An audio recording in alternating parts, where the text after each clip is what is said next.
Mis padres hipotecaron mi casa sin decírmelo para pagar las deudas de mi hermano menor, pero cuando descubrieron de qué eran las deudas, su mundo se vino abajo.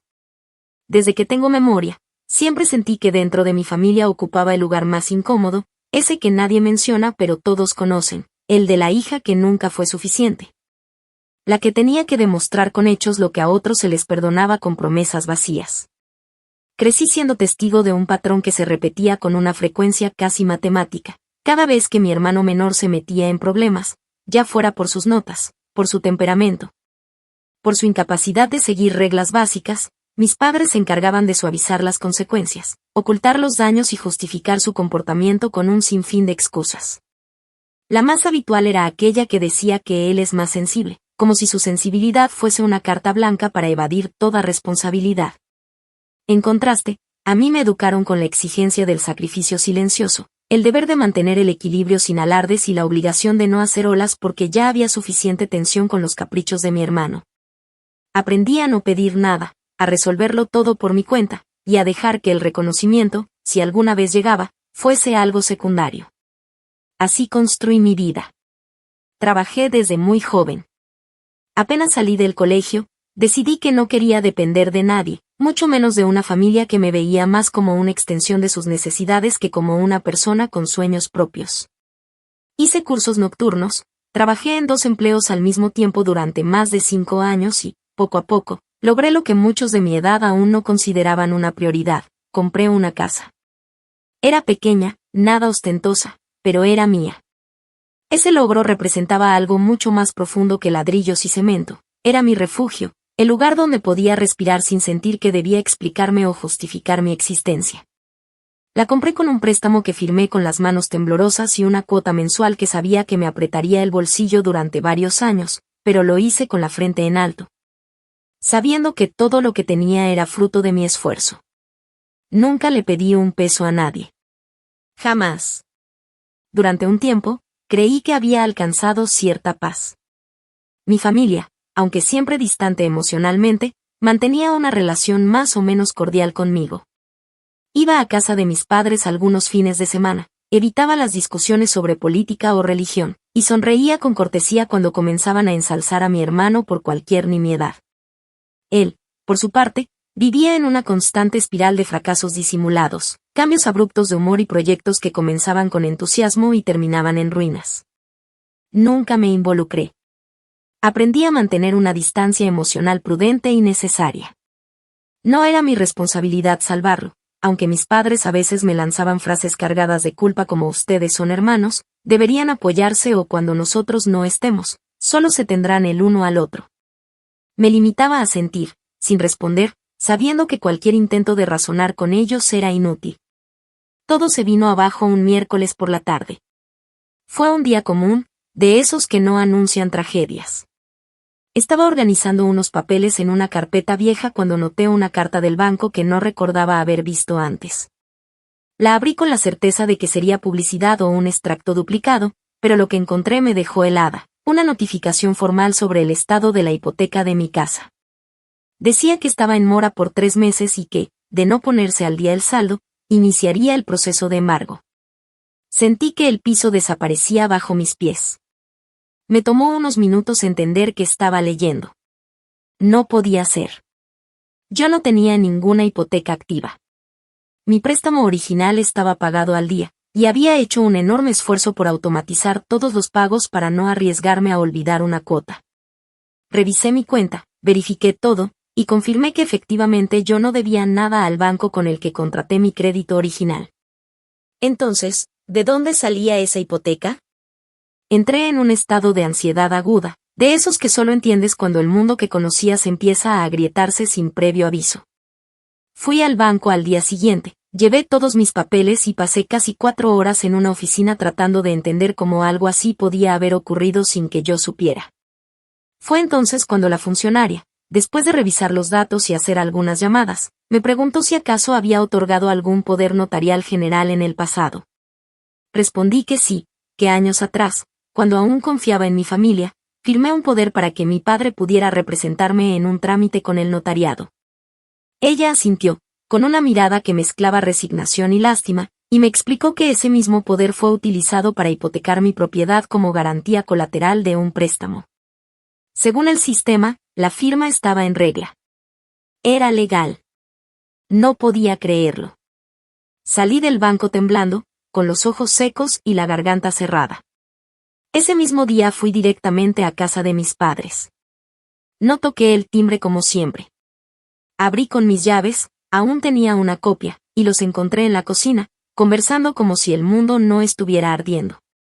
Me senté frente a ellos y, sin rodeos, les exigí una explicación. Mi madre trató de disimular su incomodidad, fingiendo que no entendía, mientras mi padre fruncía el ceño y cruzaba los brazos, en su habitual postura de superioridad moral.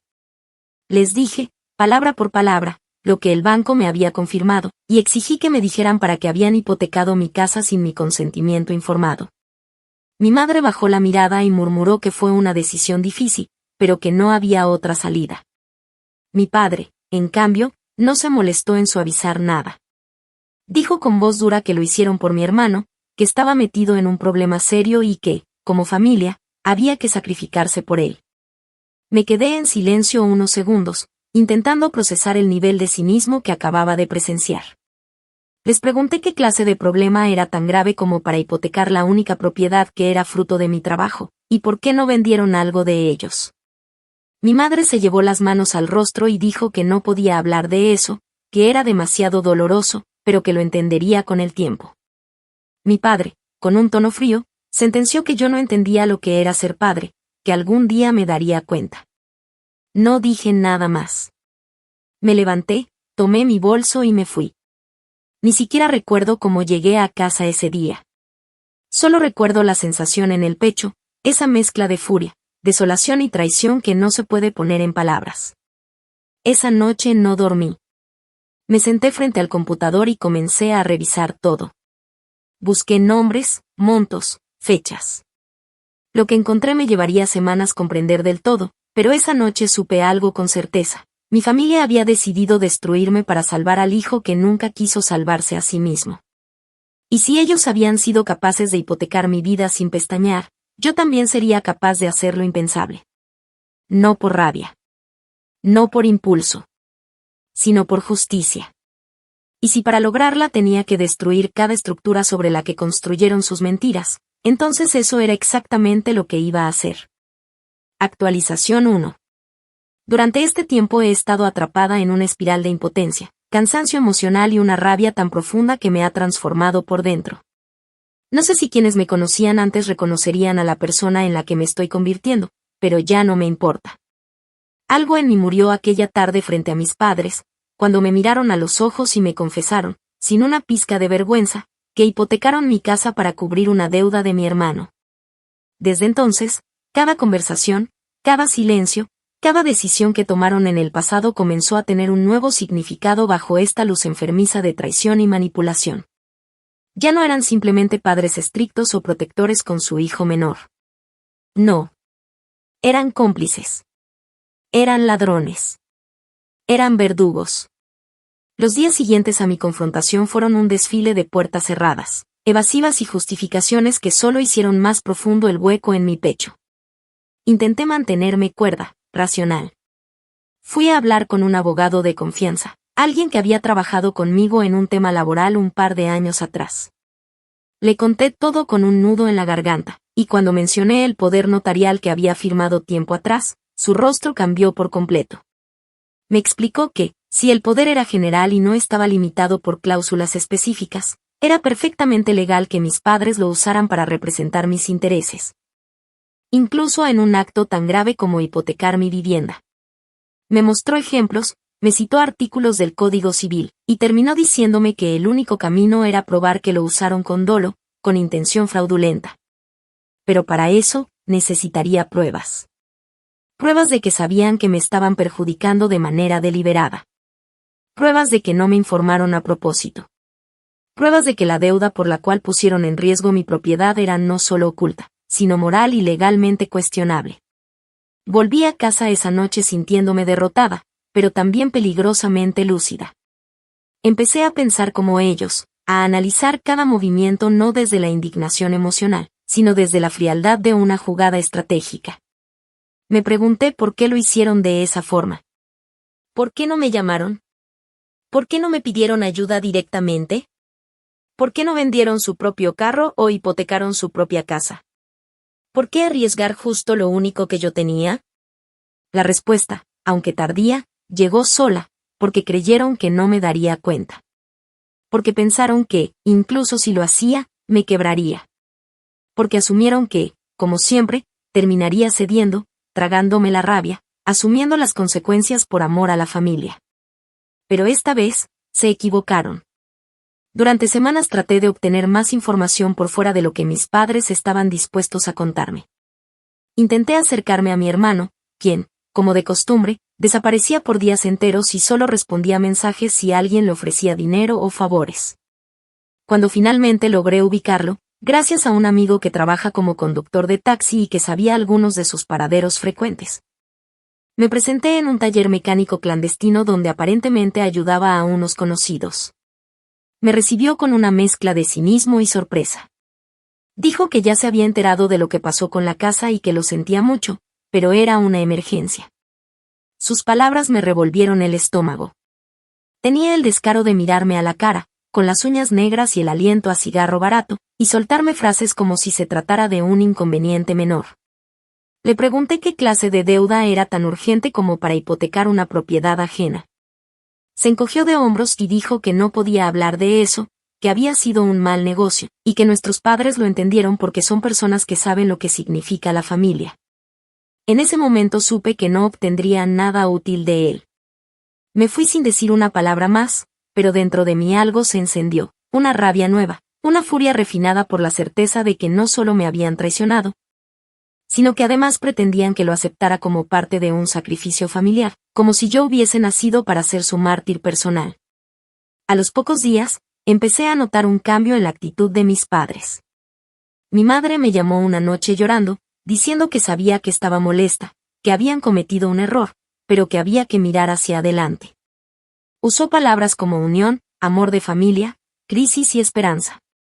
Mi padre, por otro lado, dejó de hablarme directamente y empezó a usar a mi tía, su hermana, con quien siempre tuve una relación cordial, como emisaria.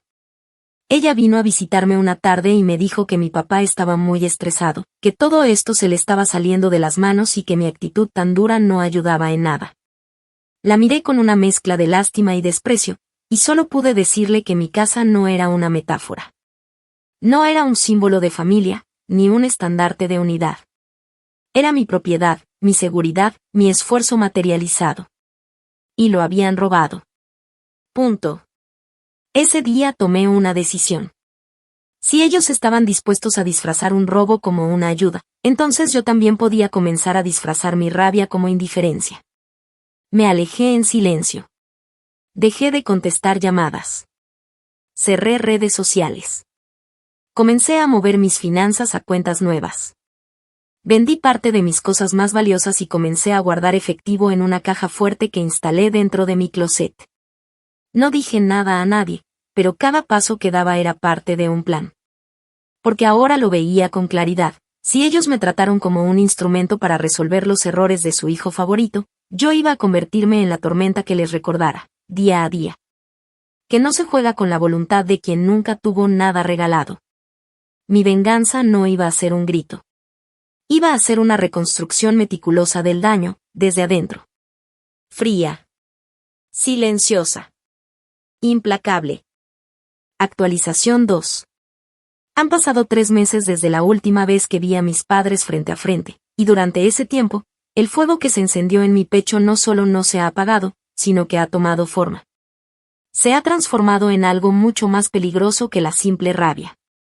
Ya no me arde la piel de impotencia como al principio, ahora cada paso que doy está cuidadosamente calculado, cada decisión milimétricamente dirigida hacia un solo objetivo. Demoler la falsa estructura de familia que construyeron sobre la manipulación, el favoritismo y la traición. No me interesa ya que entiendan lo que hicieron. Quiero que paguen por ello. Quiero que vean cómo cada ladrillo de su fachada se desmorona frente a ellos, lentamente, sin que puedan hacer nada más que contemplar la ruina que provocaron. Desde que supe que la hipoteca había sido legalizada gracias a un poder notarial que firmé en otra época, he estado enfocada en encontrar pruebas que demuestren el dolo. Porque la ley, aunque ciega, no es ingenua, y yo sabía que si lograba probar que mis padres actuaron con intención de perjudicarme, habría un resquicio legal que me permitiría recuperar no solo algo de lo que me arrebataron, sino también la posibilidad de iniciar un proceso penal por fraude y abuso de confianza. Pero para eso, necesitaba más que suposiciones. Necesitaba la verdad completa. Y esa verdad estaba ligada, inevitablemente, a lo que habían estado ocultando con tanto esmero, la verdadera naturaleza de la deuda que mi hermano contrajo. Esa deuda que justificaron como una emergencia familiar y que usaron para validar su atropello. Mi instinto me decía que no era una deuda común. Algo en la forma en que mi madre evitaba decirlo, en cómo mi padre endurecía la mandíbula cada vez que se lo mencionaba, me indicaba que se trataba de algo mucho más turbio. Así que comencé a moverme en las sombras, lejos de sus ojos, lejos de cualquier familiar que pudiera advertirles que yo no había bajado la guardia. Contraté a un investigador privado. Lo hice a través de un contacto que trabaja en el área de seguridad privada y que me recomendó a alguien discreto, sin afiliaciones locales y con la experiencia necesaria para rastrear personas, cuentas y conexiones. Le entregué todo lo que tenía, los datos de mi hermano, los nombres de algunos de sus amigos, los lugares donde había vivido recientemente, y hasta los teléfonos que había usado en los últimos años. Me costó parte de mis ahorros, pero en ese momento comprendí algo esencial: vengarse también es invertir. Durante varias semanas no tuve noticias del investigador, más allá de algunos avances menores. Me dijo que mi hermano había estado moviéndose entre casas de conocidos, durmiendo en sofás ajenos y a veces en pensiones de mala muerte, y que mantenía contacto regular con un pequeño grupo de personas vinculadas al microtráfico. No era nada concluyente, pero reforzaba mis sospechas. Hasta que un día, me pidió reunirnos en persona para mostrarme algo importante. Lo cité en un café del centro, en una zona poco transitada, con cámaras de seguridad visibles. Llegó puntual, con una carpeta gruesa bajo el brazo y una expresión que mezclaba profesionalismo con incomodidad. Me explicó, con el tono neutral de quien ha visto demasiadas miserias humanas, que había logrado entrevistar, bajo la fachada de una posible transacción, a un conocido proveedor con quien mi hermano tenía una deuda sustancial. Lo había grabado, con su consentimiento, y en la grabación el hombre decía, sin rodeos, que mi hermano le debía más de 30 millones de pesos por droga. Específicamente, cocaína. No era una compra aislada, sino una acumulación de deudas por consumo personal, intentos fallidos de reventa, y promesas incumplidas de pago. También dijo algo que me heló la sangre, que esta no era la primera vez que alguien de la familia salía al rescate. Que ya en años anteriores había recibido pagos de parte de una señora mayor que lo había contactado para proteger al muchacho. Sentí que la sangre me abandonaba el rostro. Ahí estaba. La verdad. Mis padres no habían hipotecado mi casa por una deuda de juego, ni por un accidente, ni para protegerlo de una amenaza ajena. Lo habían hecho para cubrirle deudas de droga. Deudas que venían acumulándose desde hacía años, y que ellos se habían dedicado a tapar como si fuera una enfermedad pasajera, un desliz juvenil, una etapa de rebeldía. No solo sabían en lo que él estaba metido. Lo encubrían activamente. Lo protegían, lo financiaban, lo legitimaban. Y esta vez, como no les quedaba más que vender lo que no era suyo, decidieron entregarme como carne de cañón para seguir alimentando esa maquinaria de autodestrucción que era mi hermano. Volví a casa con una mezcla tan intensa de emociones que no sabría cómo describirla con justicia. Era dolor, sí, pero también una forma de claridad que jamás había sentido. Porque ya no estaba adivinando. Ahora tenía pruebas. Tenía grabaciones. Tenía documentos. Tenía testigos. Y con eso, tenía algo más poderoso que la rabia, el control. Esa misma semana hice varias copias de todo el material y lo guardé en distintas ubicaciones físicas y digitales. No pensaba usarlo aún. Sabía que debía ser paciente. Que si mostraba mis cartas demasiado pronto, les daría la oportunidad de replegarse, de encontrar otra mentira que vender, de reorganizar su defensa emocional. No. Yo necesitaba que siguieran creyendo que podían maniobrar a su antojo. Que pensaran que seguía herida, sí, pero paralizada. Que creyeran que aún había espacio para la reconciliación.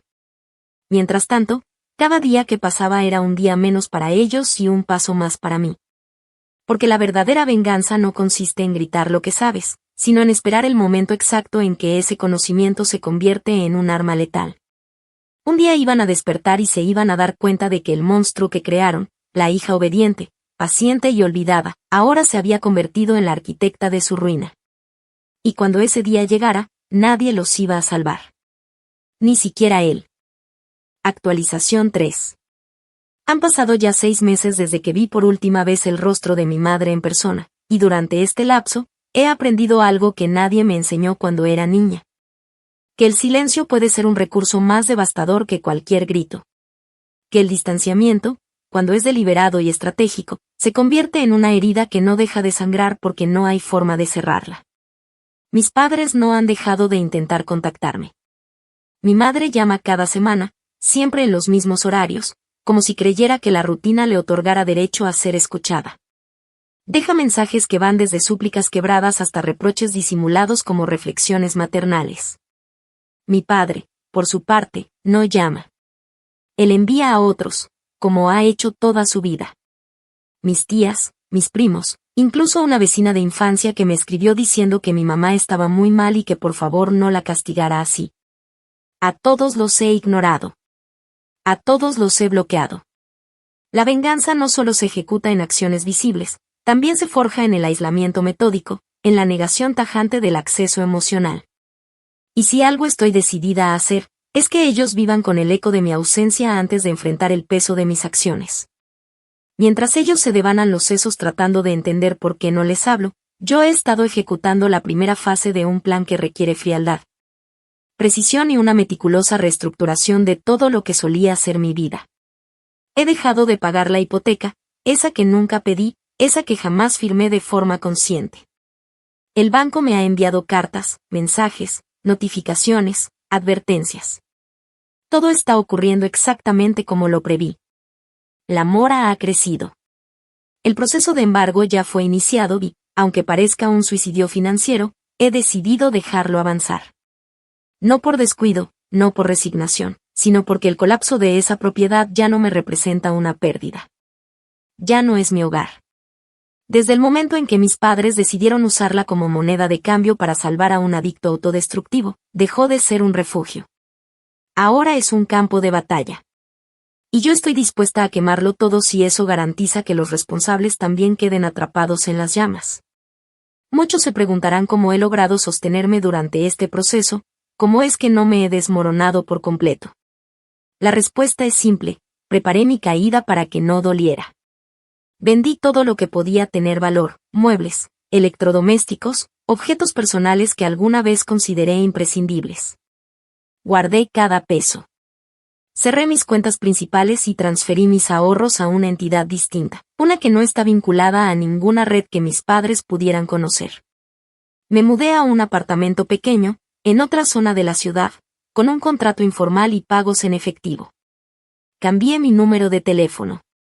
Dejé mi antiguo trabajo y conseguí otro en una empresa más pequeña, con menos exposición, menos conexiones, más anonimato. El costo emocional ha sido alto, por supuesto. He llorado hasta el agotamiento en algunas madrugadas. Me he sentido completamente sola en más de una ocasión. Pero cada vez que flaqueo, recuerdo la carta del banco, la voz de mi padre diciendo que lo hicieron por una emergencia, el rostro vacío de mi hermano cuando le pregunté por qué me usaron. Y entonces se me pasa. Porque la rabia es una excelente medicina contra la lástima. Con el material que reuní gracias al investigador, la grabación del dealer, los informes de comportamiento errático, las huellas documentales del encubrimiento familiar, decidí contratar un segundo abogado. Esta vez uno especializado en derecho penal. Lo contacté a través de una red privada que protege a víctimas de fraude familiar, y desde la primera reunión entendió perfectamente el alcance de lo que le presentaba. Me dijo, con un tono seco y profesional, que si decidía iniciar acciones, habría consecuencias. Que esto no sería simplemente una demanda por falsificación o abuso de poder notarial. Esto podía escalar a un caso penal con cargos de estafa, falsedad en documento privado, suplantación e incluso lavado de activos si se lograba probar que el dinero usado para cubrir la deuda provenía de actividades delictivas o que, en su defecto, fue entregado a personas relacionadas con el narcotráfico. La frase exacta que usó fue: si lo haces, no hay vuelta atrás. Le respondí que ya no había vuelta atrás desde el día que firmaron esa hipoteca. Desde entonces, hemos estado construyendo el caso con una minuciosidad quirúrgica. Cada conversación grabada, cada transferencia bancaria, cada firma en el historial del poder notarial está siendo analizada. He solicitado testimonios a antiguos amigos de mi hermano, a excompañeros de colegio, a trabajadores de la empresa familiar. Algunos se han negado por miedo, otros por lealtad mal entendida. Pero unos pocos, lo suficientes, han accedido. Especialmente un ex empleado de confianza de mi padre, que fue testigo en una ocasión de cómo mi madre le pidió dinero prestado para una urgencia médica que luego él descubrió que era otra de las deudas del hijo prodigio. Ese testimonio será clave. Porque no solo demuestra el patrón de mentiras, sino que exhibe la red de encubrimiento que tejieron durante años. Ahora me encuentro en una etapa que requiere paciencia. El abogado me ha dicho que debemos esperar a que el proceso de embargo avance un poco más, que dejemos que el banco presione, que mis padres comiencen a sentir la presión del fracaso. Porque una cosa es hipotecar algo sin consentimiento y otra muy distinta es ver cómo ese algo se convierte en una deuda imposible de pagar. Sé que, eventualmente, el banco los buscará a ellos. Sé que tendrán que decidir si pagan para salvar una casa que ya no me pertenece emocionalmente o si se enfrentan al hecho de que su decisión nos arrastró a todos. Y cuando eso ocurra, cuando estén arrodillados por el peso de las consecuencias, será el momento exacto para hacer pública la verdad. Tengo listas las copias del expediente. Tengo redactado un resumen del caso. Tengo preparada la publicación que enviaré a todos los medios locales, a los contactos comunitarios, a los grupos sociales donde mi madre aún se presenta como una dama de bien y donde mi padre es considerado un hombre de valores. Porque esto no va a ser una venganza íntima. Esto va a ser una demolición pública. Ellos decidieron usar mi vida como escudo para proteger al hijo que nunca aprendió a vivir. Ahora, yo usaré su reputación, su prestigio, su fachada de familia decente, como leña para encender el fuego que los va a consumir. Y no voy a detenerme hasta que no quede piedra sobre piedra. Actualización 4. Un año ha transcurrido desde el día en que decidí dejar de pagar la hipoteca, y aunque en apariencia el tiempo se haya deslizado con la normalidad cruel con la que se arrastran los días en cualquier calendario, para mí cada semana fue una capa más de una estrategia que se ha ido construyendo como una fortaleza, lenta, sólida y mortal. No ha sido una espera pasiva. Nada en mí se ha quedado quieto. Mientras el banco realizaba su trabajo, avanzando en los procedimientos de embargo, generando las advertencias legales, acumulando intereses y forjando una presión que ya resulta imposible de disimular. Yo me he dedicado a diseñar el escenario perfecto para que todo caiga en el momento exacto. Con la precisión de un edificio que implosiona sobre sí mismo y levanta una nube de escombros tan densa que nadie que haya estado cerca podrá salir ileso. Como lo había previsto, la presión bancaria no tardó en filtrarse hacia la fuente del problema, mis padres. Comenzaron a recibir notificaciones, primero por escrito, luego por vía telefónica, y finalmente, a través de un apoderado judicial que los visitó en su casa para informarles que, debido a su vinculación directa como representantes en el acto hipotecario, ellos serían incluidos como responsables subsidiarios del impago. Fue entonces cuando los nervios comenzaron a descomponerse. A través de una conocida que aún mantiene contacto con una de mis primas, una de esas mujeres que siempre se sintieron incómodas con el trato desigual que yo recibía, pero que nunca hicieron nada para intervenir. Supe que mi madre había colapsado emocionalmente al recibir el aviso. Lloró, gritó, e incluso intentó llamar a algunos familiares para pedirles apoyo económico, alegando que la estaban arruinando por rencor. Nadie respondió. No porque les falte corazón, sino porque, a estas alturas, ya todos han comenzado a oler la podredumbre de su historia. Mi padre, según esta misma fuente, se ha encerrado en sí mismo. Dejó de asistir a las reuniones de la Asociación de Empresarios Locales, abandonó su silla en la junta de la parroquia y canceló sin explicación el tradicional almuerzo anual que ofrecía a sus colegas en diciembre. no soporta que lo miren.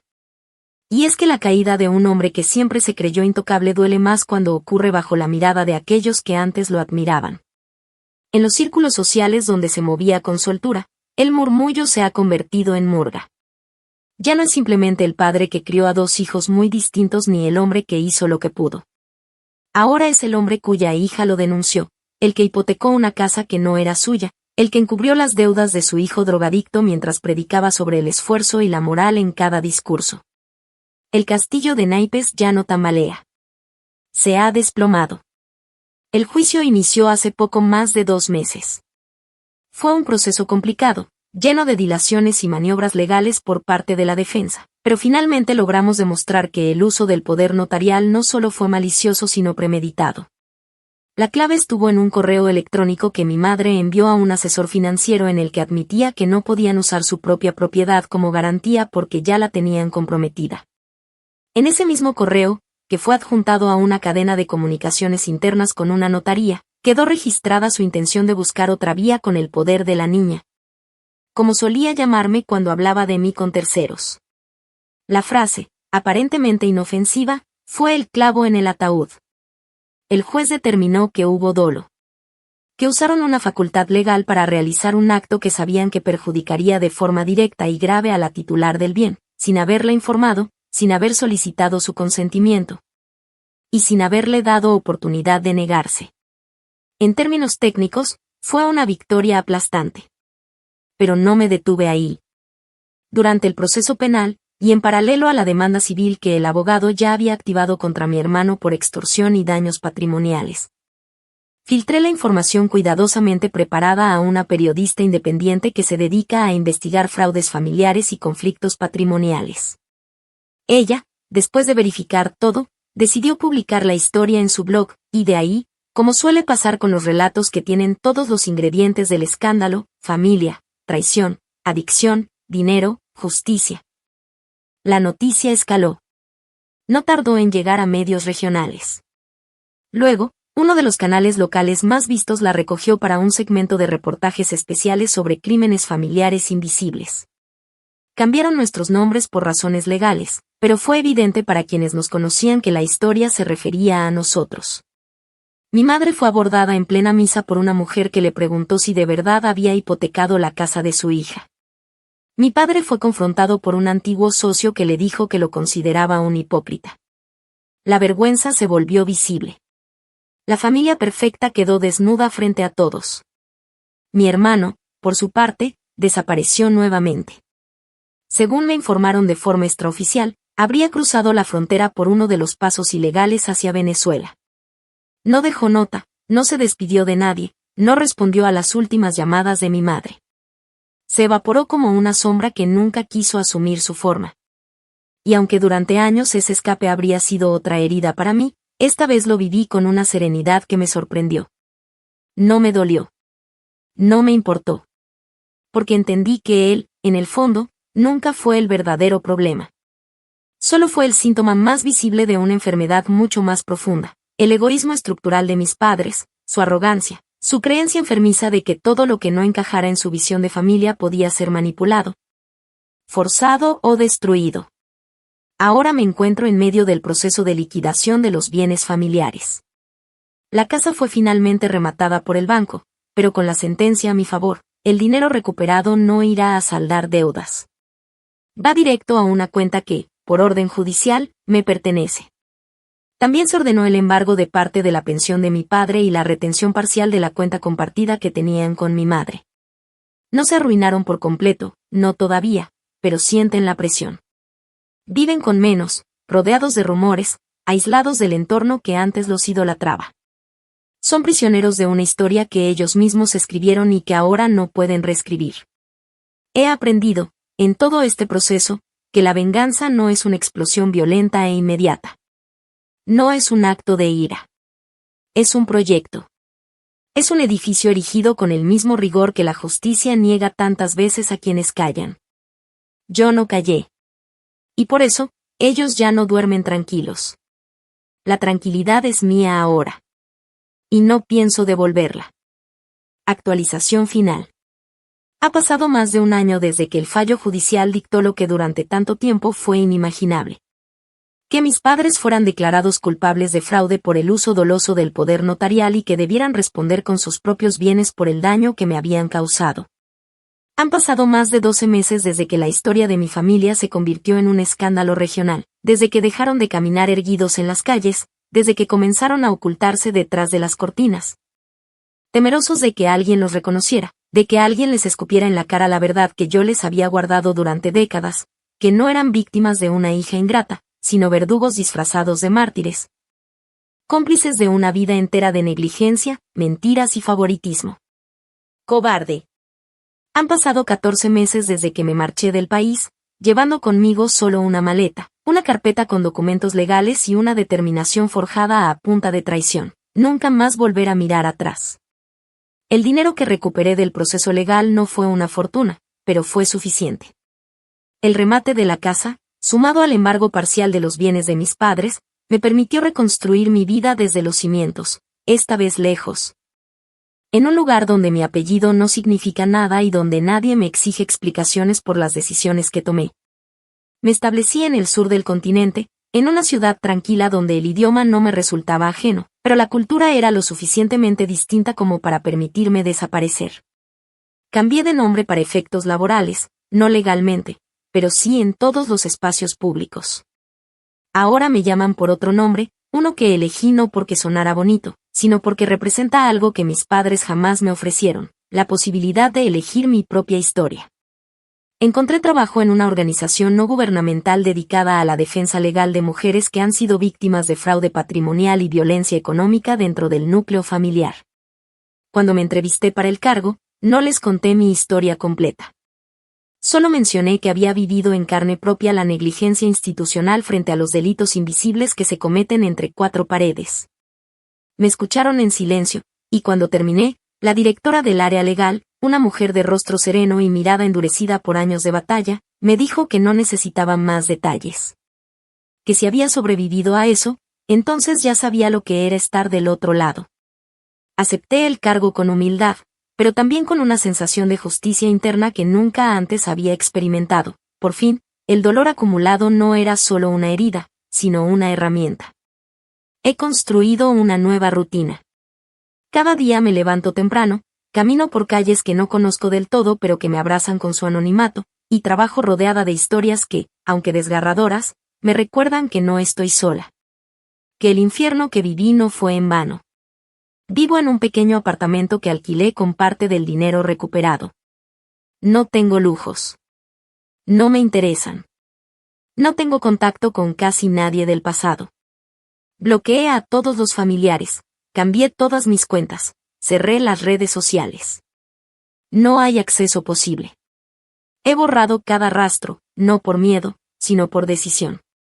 Porque una venganza completa también implica desaparecer del radar de quienes te destruyeron, dejarlos atrapados en el eco de su propia culpa sin ofrecerles nunca la posibilidad de redención. De mis padres no sé nada directamente. Todo lo que se proviene de terceros o de artículos que, de vez en cuando, aún circulan en blogs jurídicos o medios sensacionalistas. Sé que mi madre fue hospitalizada brevemente por un colapso nervioso.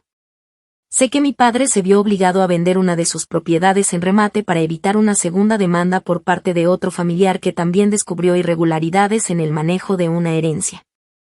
Sé que ya no asisten a reuniones sociales, que viven con miedo, que sus círculos se redujeron a un par de amistades antiguas que los apoyan por lástima o conveniencia.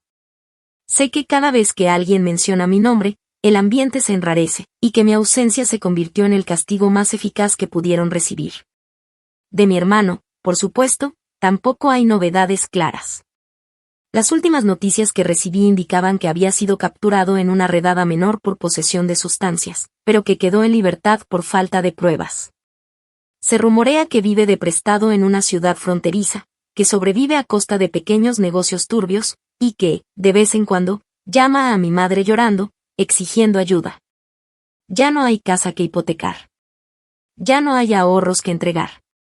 Ahora, los verdugos deben enfrentarse a lo que yo enfrenté durante toda mi infancia, el peso de una carga que ellos mismos decidieron asumir. Y esta vez, sin una hija a quien sacrificar. No me arrepiento de nada. No siento culpa. No siento nostalgia. Siento paz. Una paz extraña, silenciosa, que llega después del estruendo, cuando el polvo se asienta y uno mira a su alrededor y descubre que, aunque todo está en ruinas, sigue de pie. Ya no necesito explicar mi historia. Ya no necesito demostrar que fui víctima. Todo lo que debía ser dicho fue dicho. Todo lo que debía ser cobrado fue cobrado. Esta es mi vida ahora. Lejos del teatro familiar, lejos de las máscaras, lejos del amor condicionado. No busco perdón. No lo ofrezco. Porque la justicia, cuando se ejecuta bien, no necesita reconciliación. Este será mi último mensaje. No habrá más actualizaciones. Porque mi historia, aunque marcada por la traición, termina en la dignidad de quien se negó a seguir siendo utilizada. Me arruinaron para salvar al hijo que nunca quiso ser salvado. Yo los destruí para salvarme a mí. Y lo logré.